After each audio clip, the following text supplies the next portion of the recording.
Yes, there you go. Hello, hello, my dearest peace lovers and peacemakers. This is Sara Jamshidi. Welcome to Peace Mindedly, a podcast show featuring peaceful bridge makers.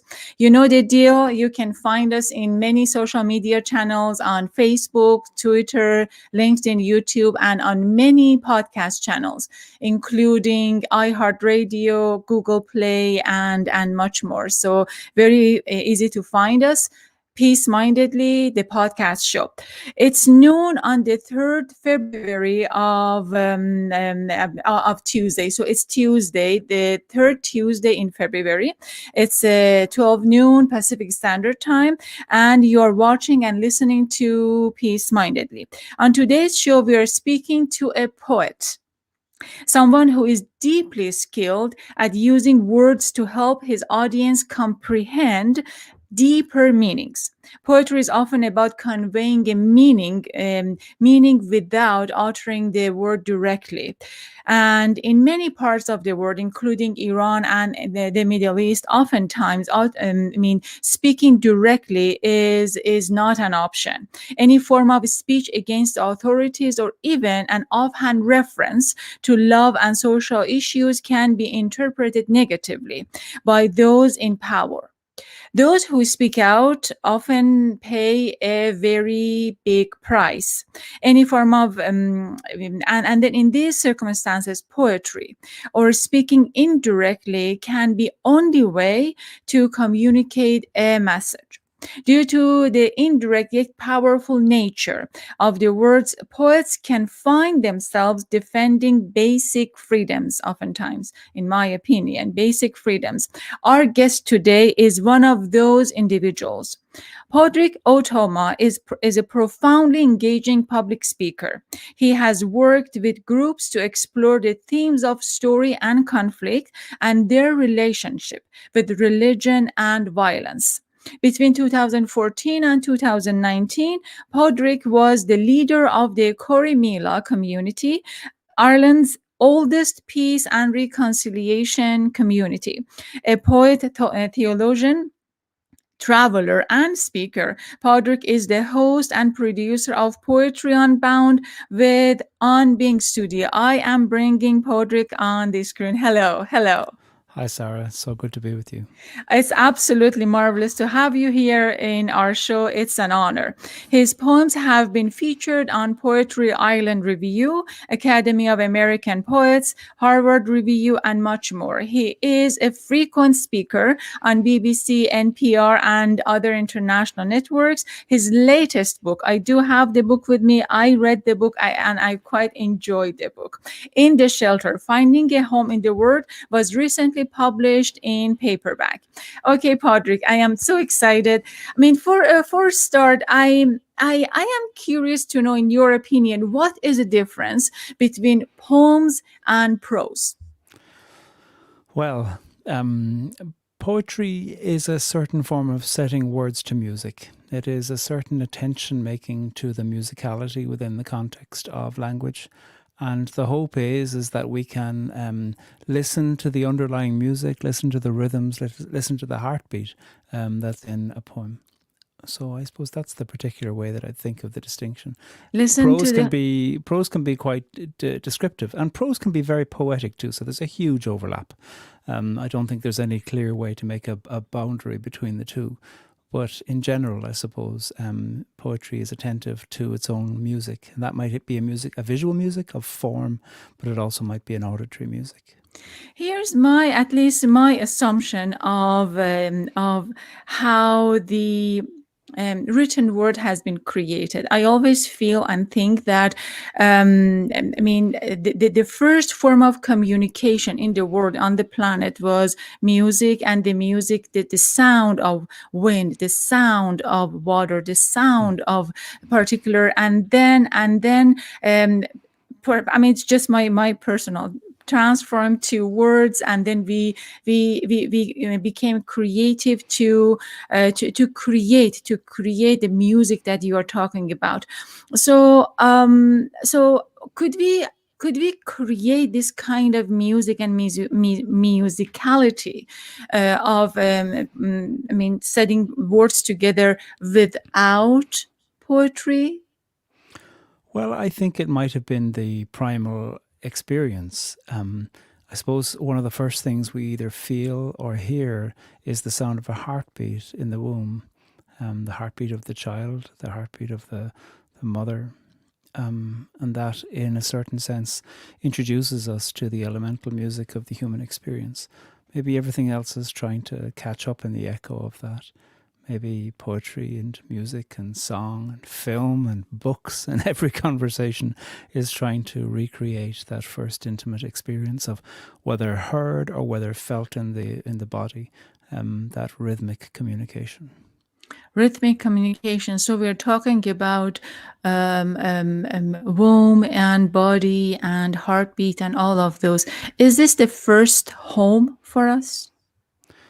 I suppose it is. I suppose it is, yeah. Not remembered, but nonetheless necessary. And the question of the experience in that way, I mean, psychoanalysis has spent many decades now trying to consider about the experience of that home and how long it takes us in a life to unpack it. And not only that first home, but then also the subsequent homes. Subsequent homes. So what are the difference between that original home and the home that you're trying to find? Well, it depends on trauma. I mean, we're talking a lot about conflict, and I know, Sara, you spend a lot of time thinking about peace. And I suppose it does depend as to what the experience of home is. I grew up in a very loving family, a family of 6 children. There wasn't a lot of money, and certainly there was surrounding us experiences of violence and experiences of conflict. And I suppose maybe I was overly sensitive, but certainly the violence of all of that lodged its way into me. I suppose I went to desperate measures to try to belong to religion, and often that was inflicting a certain violence on myself. And I think lots of this book, you know, In the Shelter, is an attempt to try to think about what does it mean to find a home in the world when I had been enculturated into a religious devotion that was suspicious of the world. For me, this is a book of journeying from the halls of religion into the secular hillways and the secular meadows, and paying attention to the sanctity and the dignity of secular voices speaking about the power of language and the human experience. But we cannot, so many questions I have right now. Perhaps we cannot, it seems that you went through religion to land into this kind of secular, more independent form of belonging. I really like the way you say that, going through religion. I suppose religion went through me too. Okay, tell me. Well, I think maybe I'm a good Catholic, or maybe I'm a naive Catholic. I had a very particular kind of submissive relationship to the question of authority. I think I trusted authority, or I even trusted things that said they were authorities, even when they weren't. And I was desperate to find a sense of participation. I'm not naturally a person who wants to be on the edge or wants to be challenging. I was naturally a person who wanted to belong and wanted to fit in and wanted to work for the structure. And that didn't work. I'm gay, and I suppose I tried desperately to find a way to fit in, putting up with exorcisms that were put on me, and putting up with reparative therapies that were put on me, and ways of speaking about the wide world that just seemed to me to be constrictive and suffocating. But I tried and tried and tried, and eventually I became quite sick. And partly, I mean, I did have a virus, and I did have a very bad immune reaction to that virus. But part of me thinks too that the fact that my immune system wasn't able to fight back, I think all of that was a way within which my body was saying to me, you have not found a home in religion, and you won't find a home in religion. You need to find a home in something that is less violent towards you. I haven't abandoned religion. I love the literature of religion. I spend a lot of time thinking about it. I think prayer is a secular kind of poem, something where we take a desire and address it to a you, a sound we form in our throats. So I do find that I carry religion with me, but I'm not frightened of it anymore. Excellent. Pádraig, talking about in a many sentence that you just was explaining, there was one particular word, which was violence. And I am very familiar with violence. I mean, I'm from Iran, revolution, war, covering war, and all of those. And then somehow, I mean, I just want to see, you've experienced the particular kind of violence, and then you reached from violence to some sort of peace. In my opinion, I always feel that in order to reach peace, you have to go through violence. And I'm thinking whether or not this is the same experience for you. Yeah, I suppose I think of reaching peace as a continual exercise. It's like flexing a muscle. You never finally arrived. Peace is an approach that we hope to live in and from which we are constantly falling. Same with reconciliation, even forgiveness, if you want to use that word too. These are never final destinations. In a society that has known colonization or the deprivation of language or systematized violence or all of those plus more, what we know is that it can take as long as the violence was taking place in a systemic way. It can take as long after that for something called something reparative and the embodying into a culture of something safe. It can take as long after as it took before in order for that to become normalized. And so as a result, the idea that peace has arrived when a peace agreement is signed, or when two people say, oh, I'm sorry, or any of these attempts, which are really good. They're fantastic starting points, but they are not final points. And we are constantly working at those. And I think it can be really convenient if you haven't been affected by violence, if you have been perhaps on the side of the oppressor and you think, hey, look, we had a weekend of commemoration last year. It was great, magnificent. We put an end, we put a full stop at the end of 100 years of systematized violence. Amazing. We're all reconciled now. It's a lovely beginning and thank God for it. I'm really glad it got there. But all that is the beginning of the next 100 years. And there can be, I think, a way within which we need to recognize that generations of violence will take generations of undoing. And nobody, whether it's a 4-year presidential term or a 5-year prime ministerial term, or whether it is a 10-year charitable project, nobody will put an end to that. What we need is a longer stretch of time to say there was 100 years of violence. We need 100 years of reparations, policy changes, gestures, lamentations, griefs, sadness, opportunities for victims to speak together about what they lost, opportunities to build, and finding ways within which different people go to wherever they're drawn. And this, I think, is the long-standing work of peace.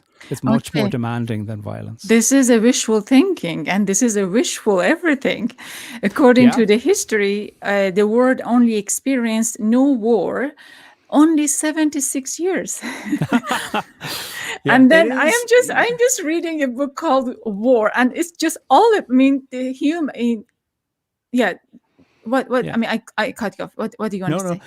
Yeah, I love that you're saying it's wishful thinking. And that the question for me is, what do we wish for? Which is why I think prayer is an interesting thing. In French, prayer, I mean, the English word French comes from the English word prayer comes from French, prier, to ask.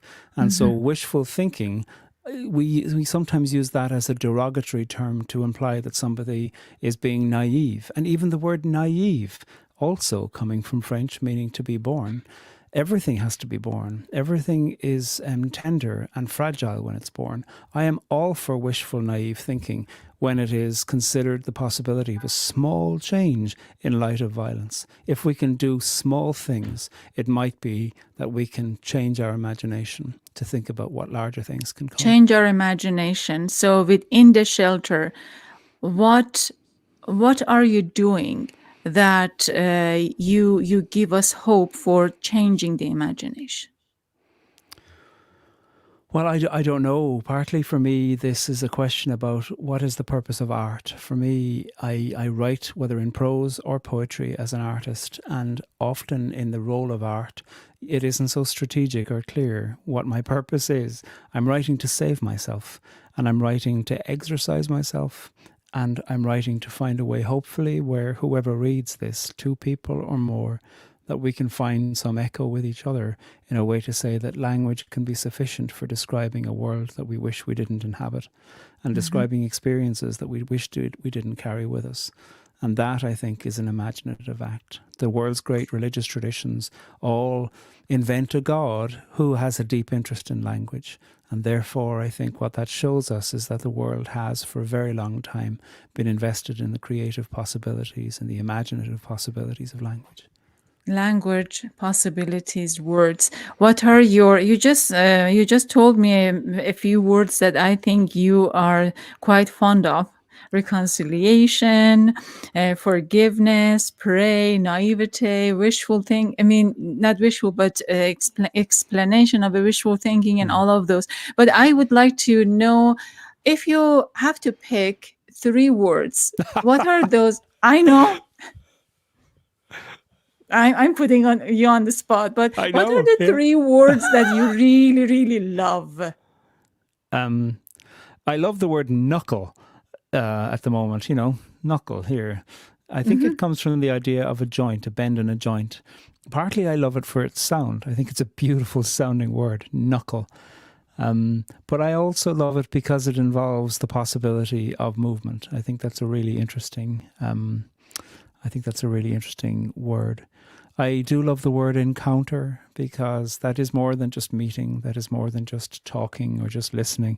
Encounter, I think, invites us into the possibility of something where it mightn't even be a radical 180-degree change, but somehow something changes or deepens or grows in encounter. And imagination is another word that I also love, because, again, I think imagination, maybe like naive, maybe like wishful thinking, is a word that we can associate with childishness. But I can't imagine a world without imagination. It is in the space of imagination that we begin to imagine our ways out of the rut that we find ourselves in. It is from imagination that we get great works of art. And it is from imagination that things that can't be controlled, like great works of literature or painting or music, those began in the imagination, where somebody heard something that didn't exist yet and they followed it with their whole life, perhaps. What is your wildest imagination? I don't know. I'm getting caught up in the word wildest. Or biggest, or the most important, or the most wishful? Well, so I have a wishful thinking that the British Empire would conduct a Truth and Reconciliation Commission about its hundreds of years of functioning. Not in any way to shame British people alive today. Most British people alive today are working hard, loving their families and friends. But what we do know is that the shape of the world has been, and the shape of the world, the shape of borders, international languages, etc., has been unalterably affected by European empire, and in a particular way, I think, by British Empire. Absolutely. And I suppose that is a wild imagination that I have. Wouldn't that be fascinating if a 50-year reconciliation and truth commission was put into place? Maybe it wouldn't be called reconciliation, because I understand sometimes the pain is too much to immediately pair truth and reconciliation together. But wouldn't that be an interesting thing for a former empire to do that on a grand scale? I'm going to ask a follow-up question, but here's my comment about what you just said. Maybe you've seen or you've heard about Outlander. It's a series on Netflix. I have heard about it, yeah. I haven't Yes. seen it. So it's about Ireland and about Scotland, about what the British Empire is doing basically against those people. The series is just so graphic and so brutal of what is happening against these people that I could not watch more than episode 4. I just couldn't. And all of those are true, because we're happening in Iran. So we had this kind of saying that whatever wrong happened in Iran, we were just kept saying, oh, it's British false.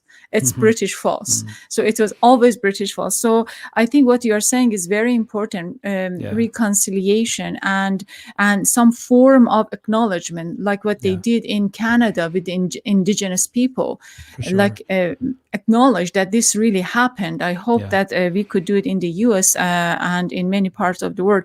But here's my question. So what is the difference between reconciliation, peace, and forgiveness? Well, first of all, they're all just words, and sometimes people use them interchangeably. If you're to look up a dictionary or an etymological definition, of course there are distinctions, and we can go into those. But often I think when people are using them, but often I think when folks are using them, they use them somewhat interchangeably. Even if you think they shouldn't, people do. So peace and reconciliation and forgiveness. Reconciliation is a certain way within which a certain kind of relationship or warmth of affection is re-established after a troublesome event.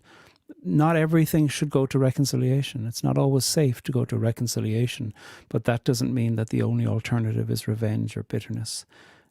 Peace might be a way within which we find a way to say, I'm safer and I'm beyond the possibility of that happening, and there has been an acknowledgement, and we choose to live far apart but without wishing revenge on each other. And I suppose I think of forgiveness as a way within which we wish each other well. And again, that doesn't involve that I have to live next door to you or have you deeply in my life, or me to be in the life of somebody who I've upset, where we are not spending inordinate amount of times wishing evil on them. We are wishing them well, but perhaps also wishing them distance. And so those, I think, are some quick ways to look at these important terms. Awesome. So I was reading the book. I read through 75% of the book. And then right at the beginning of the book, I mean, as I was reading it really took me to my own experience back in Tehran when I was walking in Isfahan. Isfahan is a city resemblant against Rome. It's like a open air giant museum. Absolutely Beautiful. gorgeous city. And it was I've heard, yeah. It was called UNESCO World Heritage Site. And then I was going to, it was a beautiful mosque called Masjid Shah, or King's Mosque. And you go there, you pass through a few layers and passages and so forth, and then you arrive to a room. It's a prayer room. It's called Shabestan, like a blue Shabestan. It's like a blue prayer room. And the shade of the blue, the air in the feelings in the air, everything in that room is so divine and so beautiful. And as I was reading, you were explaining Taze.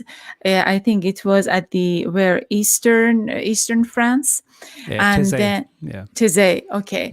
And then in this monastery that you were experiencing stillness, silence, and divine presence. It was, to me, it was just this kind of capturing taking me to that specific place that I was in Isfahan. Tell me about the monastery. Tell me what happened there and what was your experience of being still and silent. First of all, Sarah, it's just so lovely to hear you describe where your imagination took you into Isfahan, a memory, but also a synesthetic memory of colour, and that colour itself is its own memory. That's so beautiful, and a colour of something like prayer or devotion or experience of the divine. That's very moving to hear. Taizé is a monastery that was set up in France by Brother Roger. It is a Christian monastery that has very wide open doors to people of all practices and none. There's a community of brothers and a community of sisters there. They welcome thousands of young people every year. They have a rhythm of prayer throughout the day, and beautiful, simple harmonies that people sing along to. It's like taking a mantra from a text of a saint or a text of a psalm or something from a scripture and singing it over and over again with some words. It is their witness to a place of being a place of pilgrimage and recognizing the experience of life as pilgrimage, as well as, I think, their really wise caution about quick conversions. Taizé is not interested in quick conversions. If I went there and wasn't religious and had an experience there and wished to speak to one of them to say, how can I join you, or how can I become a co-religionist? They'd say, take this experience home. Reflect on it in the context of your ordinary life, because what you experience here is an invitation, but it's an invitation to your full life. So find a way to let this invitation be in partnership with your whole life. What was the invitation for you when you came back from Teze? The invitation for me was, I went there in distress. I'm gay, and I was feeling like I didn't know how to come out, and I thought I'd lose all my friends, and some of that became true. And I didn't know how to reconcile parts of my life with parts of my life. And it is almost impossible for me to put into words what the invitation was. Somehow it was an invitation of solace, to say, there's a way of living your life where you will be okay with yourself. Not to say it'll be perfect, not to say any of that, but that there is a way of living your life where you'll be okay, where you will find a reconciliation. I didn't have it at that stage, but somehow some seed of an imagination came into me where I thought, I can read in a certain way, I can believe in a certain way, I can question in a certain way, and I can find a home in silence, a certain kind of agnostic devotion where I could move away from the addiction to certitude and sit in an agnostic way within a tradition that is welcoming. That was a great invitation. Great invitation, and a home in silence. There was a home in silence, yeah. And a home beyond words too. And that's an important thing. As a poet, as a person who loves language, words are really important. But words themselves have their limitations. And Teze was a place that invited me into something deeper than just a definition. Just a definition. How does your God look like? And how did you make the peace with love, with God as a gay man? Well, I don't know. I don't know what God looks like. I suppose for you. I don't know what God looks like for me. Mm-hmm. I suppose what I think of is that the way I approach the question of God is to think about what it means to be in question, what it means to ask questions, not as a demand. I don't think any religion or any God has to respond to any demand, but rather I think that something of the essence of the human yearning for connection with self, with others, and with ultimate source can be found in asking questions. And I suppose that's the practice of responding to the question of God for me, is to respond to the question with a question, a humble question, I hope, a question I ask of myself, and a question I ask about how I act. And so that is, I suppose, how I think about the idea and the question of God. Idea and question of God. Stay put, please. You are watching To Peace Mindedly, a podcast show featuring peaceful bridge makers. Facebook, LinkedIn, YouTube, Twitter are just some of the social media channels where we live stream our show. You can check us out on many podcast channels. iTunes, iHeartRadio, iTunes, Google Play, and many others. And then anywhere that you listen to your favorite shows, when you are checking us out, please make sure to leave a comment. It's one of the best way for people to find us. If you miss a podcast, visit Goldtune, Goltune, Goldtune.com, where you can access this podcast and previous ones as well. Goldtune is a peace journalism website that I run with the help of a talented of editors and correspondents. So make sure to visit us, and when you visit goldtune.com, please sign up for our newsletter. And of course, feel free to submit your questions and comments here on our social media channels. If you enjoyed today's show, you definitely won't want to miss next week's show. We are talking with the authors of Muslim Women Are Everything. So the book, the authors are Sima Yasmin and Fahmida Azim. The book is written in the same style style as the Good Night Stories for Rebel Girls. So centered around inspirational women all over the world, past and present. This book, however, focuses on 46 Muslim women who have made an impact in different domains such as dance, politics, business, and history.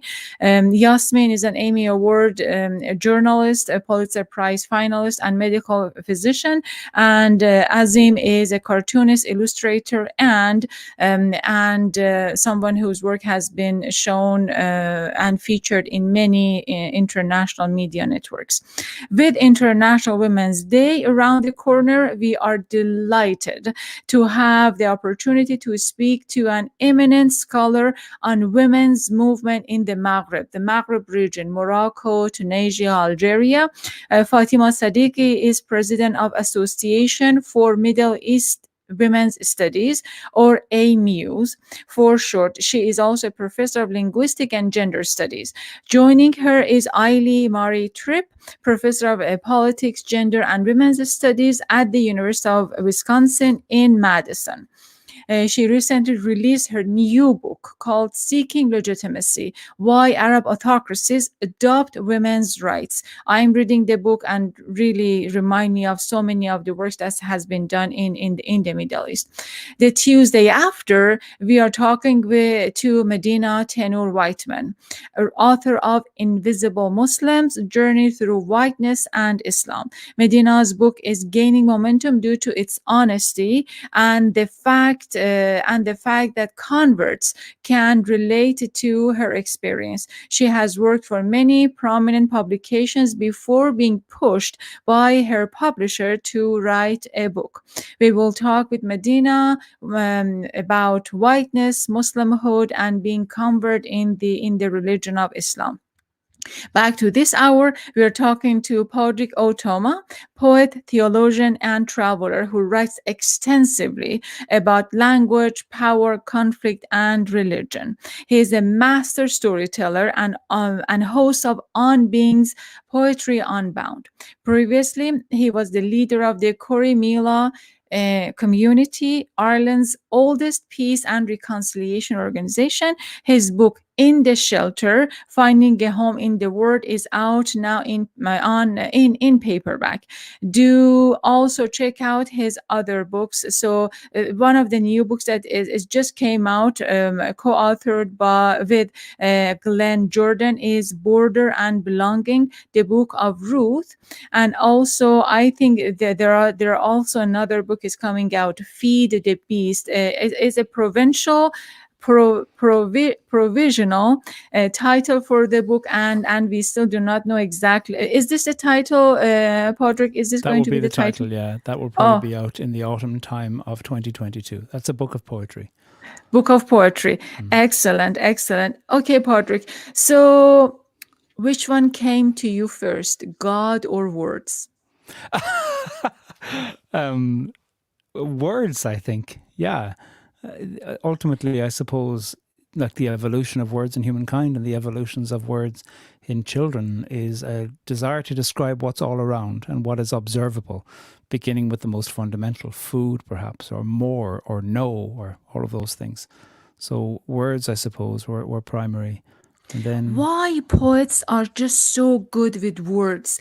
Why? What do they do? What is the style? What is the technique? Why they can just march a bunch of words so beautifully that, I mean, what's the magic? No, not the magic, the right word. What is the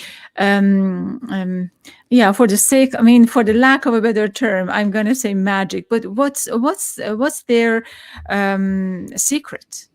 What's your secret? There is no secret. There is an idea for a poem, and then there are the months and months and months of revision of that poem. And so it's Tell me more, Pádraig. It's rare that you write a poem and think, great, it's done, fantastic. That happened to me once. I have one poem where I can recite it if you like, and that happened to me once. Yes, please recite it. But most of the poems take months of revision.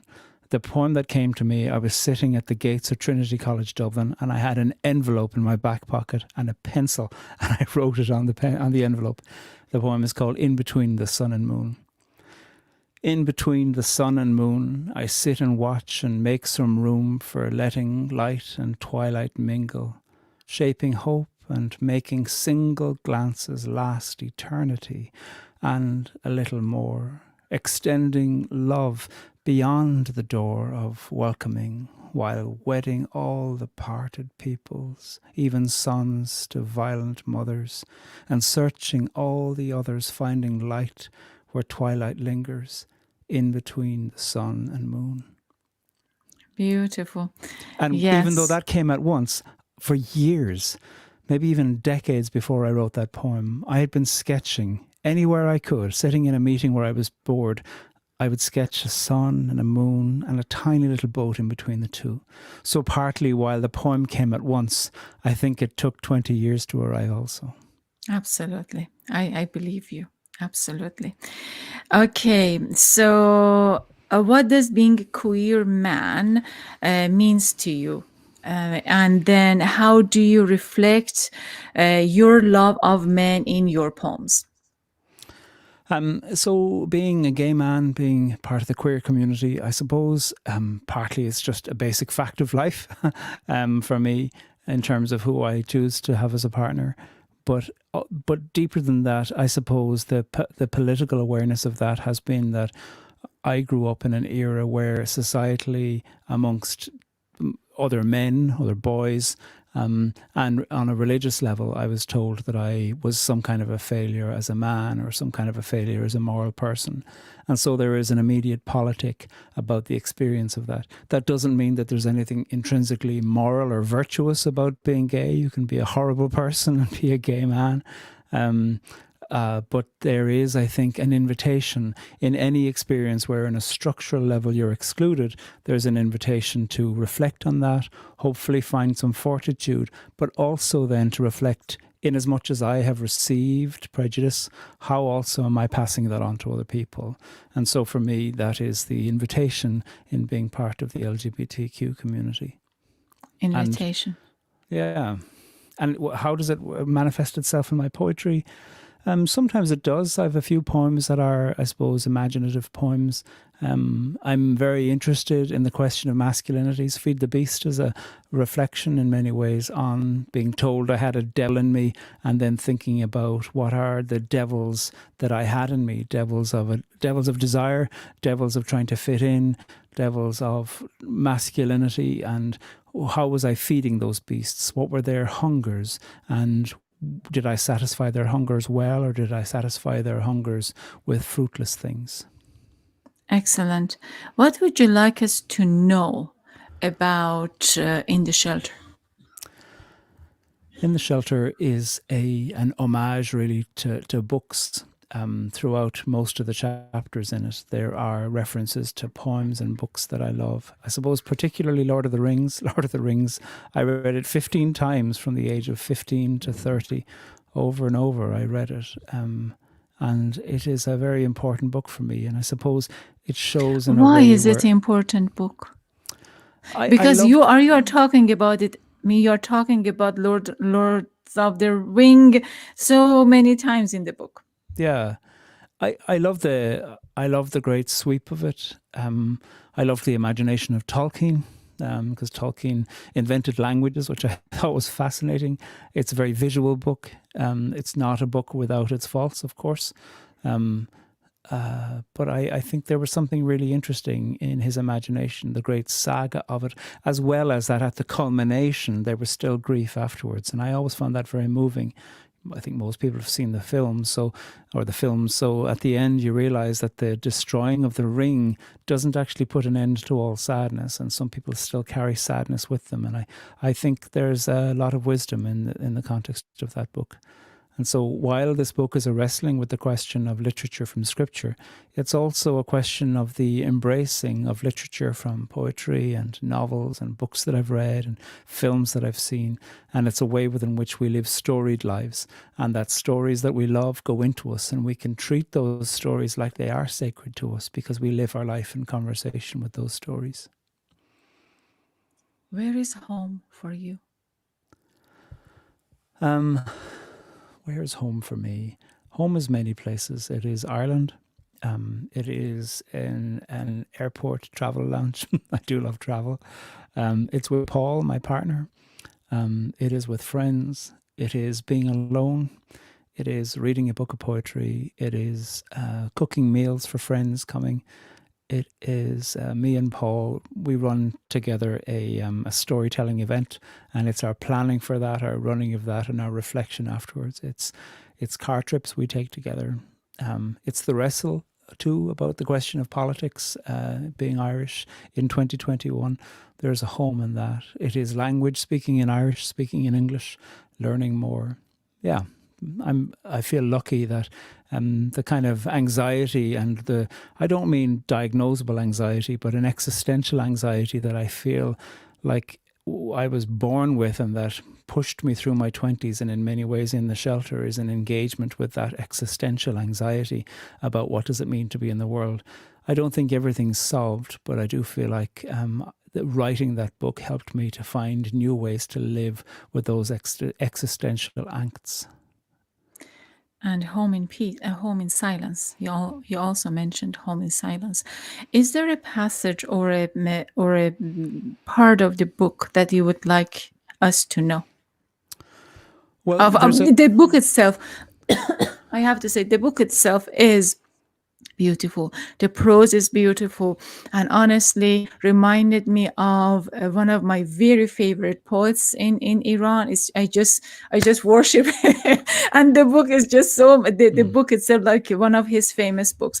But what would you which area you think that you are just so fascinated by yourself, the language, the words, everything? Well, I suppose for me, the thing that I'd like to highlight in the book is like a chorus line that goes through the whole book, which is hello. And the whole way throughout the book, I might be describing an experience of sadness or an experience of wonderment or an experience of prejudice or an experience of a way within which I've been horrible. And I just use the phrase hello to limitation, hello to sadness, hello to lessons learned again, hello to telling the same story, hello to unexpected surprises, hello to the prejudice at the heart of surprise. So using the function of this chorus line of hello is a certain kind of stitching together of the book, putting all of these stories together in a kind of a hospitality that postures me, I suppose, as trying to say hello to these things. If I have a prayer practice at all, it is to, in silence in the morning, to sit, to look, and then to think about the day and to say hello to everything that I know is going to come from the day, and hello too to all the surprises, and to hope that whenever I'm surprised during the day, disappointed or delighted, that I can greet those things, greet the unexpected nature of those things with a certain kind of equanimity that will open me up to the possibility of those, rather than holding on to my original idea about what the day should be. So when there is hello, it's coming and you are receiving. Are you also letting it go? Yeah, is there a goodbye? Yeah, I suppose saying hello in this way is saying hello to what's there, saying hello to the lack of certainty, and that in a certain sense is letting attachments slip away. I think all of the great meditation and religious traditions of the world have a focus on the question of attachment, a focus on the question of, is your relationship with what you expect, is that ordered or disordered? Is it addictive in nature? If things don't go the way you expect them to go, do you fall apart and shout at people, or does everything fall apart for you? And how can you find a posture, a poise, a choreography in the question of how you live your life in a way that can open you up to having plans, sure, but finding a way to not let those changing plans devastate your day, and in a way then where you devastate the days of other people by communicating your lack of capacity to cope with change. Yes. So excellent. Stay put, please.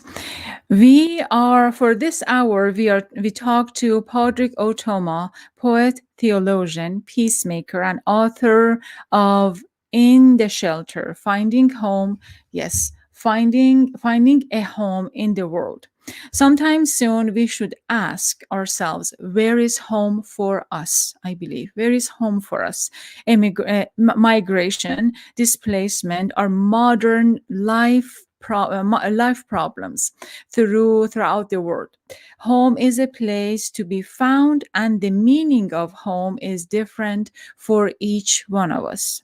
If you are home, cherish it. It is like drinking a glass of warm milk at night, taking a warm, pleasant bath, watching the silence of snow falling on the earth.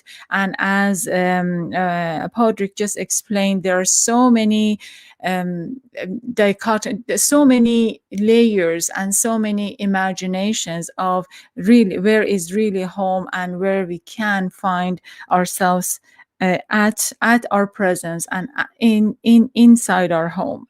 At the end of every hour, it's the signature for our show that we ask our guests to share something meaningful about peace, about kindness and compassion. I'm sure Pádraig has lots and lots to share, but I wonder, what is your prayer, your poem, your statement about peace? My hope and the thing that I try to live into is the possibility of curious encounter, where the people we know and the people we meet, where we can have unexpected conversations with each other, and that unexpected conversations where we hear an experience from their life that they may not have shared with us before, or that we may not have been open to being able to hear. That we find ways to ask open-hearted, curious questions and hear the stories that come in response to that. Often there's this impetus towards diversity, and I think that's great. But if that's just being done as a way where we think, I'm going to grab people that I think are diverse and bring them into the room and get them to perform their story for me, that isn't human encounter, that's manipulation. I think when a community that thinks it's all the same can realize we're not the same, we're different. We think and believe and have survived different things. Therefore, when it comes to meeting people far beyond that community, there's an understanding that diversity is everywhere, not just in our fantasy about who the diverse people are. Finding a pathway through story into the diversity that's already around us and the diversity that's already within us as individuals, that I think can open us up to all kinds of other stories around us. Yes, so you can find Pádraig's books in many places, including goldtune.com. There are quite a few books. So In the Shelter is one of the one that we were talking about. Also Border and Belongings, the Book of Ruth, and also Feed the Beast. So these are 3 books are coming out, and I mean you're quite a busy writer. It's amazing. It's amazing. Thank you so much for joining us, and Sara, I appreciate so sharing your thoughts. Sure. Khoda Hafiz.